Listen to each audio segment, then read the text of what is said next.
Chapter 1: The End and the Beginning. The bustling streets of Tokyo faded into the background as Akira Nakamura walked home from high school. His head hung low, his thoughts a jumble of insecurities and mundane worries. Akira, a high school boy with average grades and a knack for avoiding social interactions, found solace in his knowledge of the world around him. Chemistry, physics, and random facts about how things worked were his comfort, his shield against the loneliness that crept into his life. As he passed a jewelry store, a sudden commotion erupted. A thief, eyes wild and desperate, burst out of the store, clutching a stolen necklace.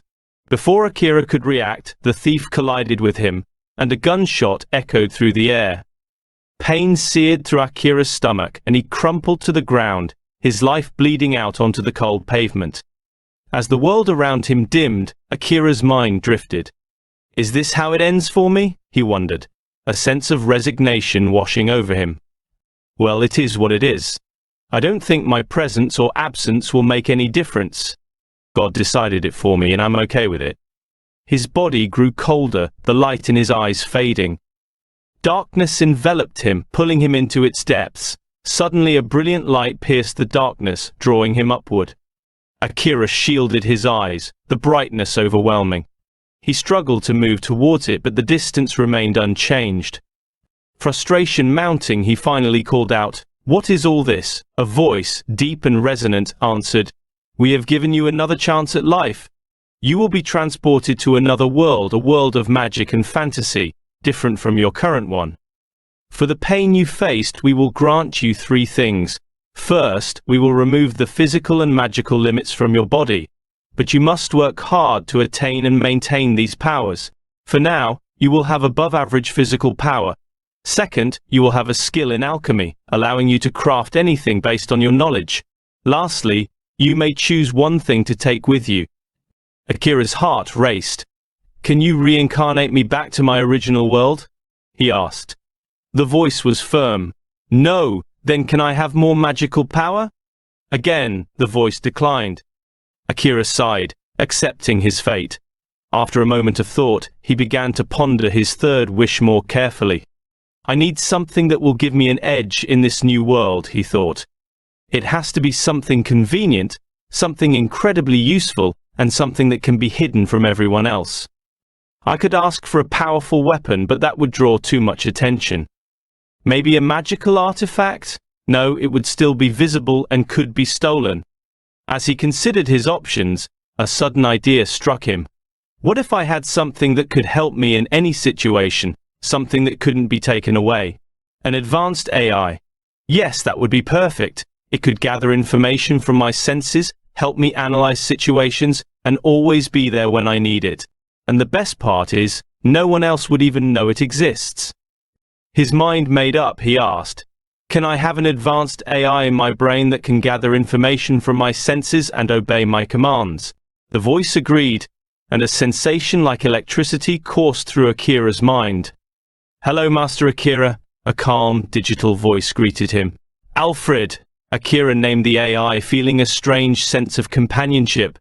The godly entity continued, "You will be able to read, write, and speak the language of the new world." Medieval clothes materialized on Akira, and a bag of 10 silver coins appeared at his side. With a final flash of light, he was transported to his new life. Akira's eyes opened to the sight of a vast forest. He stood at its edge, a medieval city looming in the distance. A wide grassland separated him from the city, the sky above clear and inviting. He took a deep breath, feeling a sense of freedom he had never experienced before. "Thank you, God," he whispered, realizing he had always yearned for a world of magic and adventure. "Alfred," he called out, testing the AI. "Yes, Master Akira?" came the immediate reply. "What can you do?" Akira asked, curiosity piqued. "I share your senses and can control your body upon command. I possess all the knowledge from your previous world and can store new information as well." Akira nodded, impressed. Pointing to the city, he asked, "How far is it?" "Approximately 1 kilometer," Alfred responded instantly. With newfound determination, Akira began his journey toward the city. As he approached the city gates, the towering walls and bustling activity filled him with a mix of excitement and anxiety. The guards at the entrance eyed him suspiciously. "Halt! Identify yourself," one demanded. "I'm from a small village far to the south," Akira replied, trying to sound confident. "This is my first time in any city."